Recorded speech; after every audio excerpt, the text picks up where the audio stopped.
বিসমিল্লাহির রহমানির রহিম। আসসালামু আলাইকুম। ত্যাগের পরাকাষ্ঠা, তাকওয়ার মহিমান্বিত পথ নির্দেশনা এবং আত্মশুদ্ধির অনন্য বার্তা নিয়ে বছর ঘুরে বিশ্ব মুসলিমের দুয়ারে আবারও হাজির পবিত্র ঈদুল আজহা। বাংলাদেশ সহ বিশ্ব মুসলিমের প্রতি পবিত্র ঈদুল আজহার শুভেচ্ছা। দল, মত, ধর্ম, বর্ণ নির্বিশেষে দেশবাসীকে পবিত্র ঈদের শুভেচ্ছা জানাই। ঈদ মোবারক। কোরবানি শুধু পশু জবাই নয়, বরং লোভ, লালসা, হিংসা, বিদ্বেষ আর মনের পশুত্বকে পরাভূত করার দীক্ষা গ্রহণের মধ্যেই নিহিত রয়েছে কোরবানির মাহাত্ম্য ও তাৎপর্য।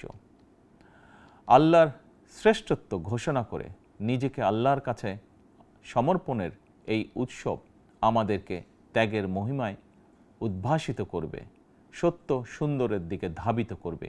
এটিই হোক পবিত্র কোরবানির অন্যতম শিক্ষা। প্রিয় দেশবাসী, যাদেরকে আল্লাহ এবছর কোরবানি করার সামর্থ্য দিয়েছেন, তাদের প্রতি আমার বিনীত আবেদন, এবছর যাদের পশু কোরবানি দেওয়ার সামর্থ্য হয়নি, তাদের সঙ্গে কোরবানির পশুর মাংস ভাগাভাগি করে নিন। এটিও কোরবানির আরেকটি অন্যতম শিক্ষা। প্রিয় দেশবাসী, আপনাদের প্রতি আমার বিনীত আহ্বান, কোরবানির চামড়া যথাযথ প্রক্রিয়ায় সংরক্ষণ করুন। কোরবানির পশুর রক্ত ও বর্জ্য পরিষ্কারের ব্যাপারে পরিচ্ছন্নতা কর্মীদের সহায়তা করুন দয়া করে।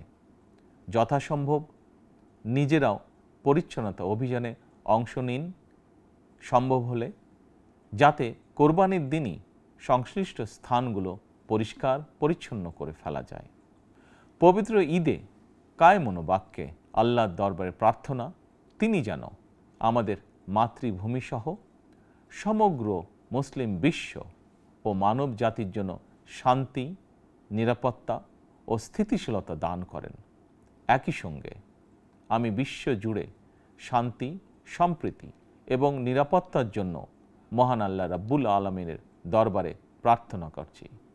প্রিয় দেশবাসী, আবারও আপনাদেরকে ঈদুল আজহার শুভেচ্ছা জানাই।